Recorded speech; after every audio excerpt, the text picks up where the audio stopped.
Learn how to make chiles en nogada. The recipe provided includes all the essential ingredients and steps for making this delicious and unique dish.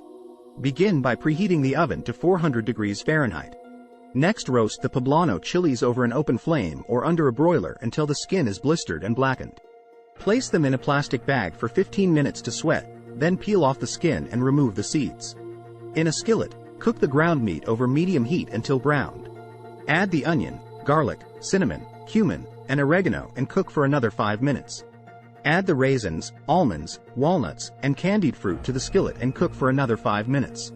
Season with salt and pepper. Stuff each poblano chili with the meat mixture and place in a baking dish. In a separate skillet, heat the vegetable oil over medium heat. Add the flour and whisk until the mixture turns golden brown. Gradually add the milk to the skillet and whisk until smooth.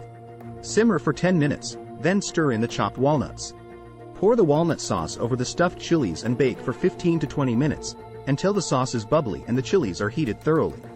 Garnish with chopped parsley and pomegranate seeds before serving. Chiles en nogada is a labor-intensive dish, but the end result is worth the effort.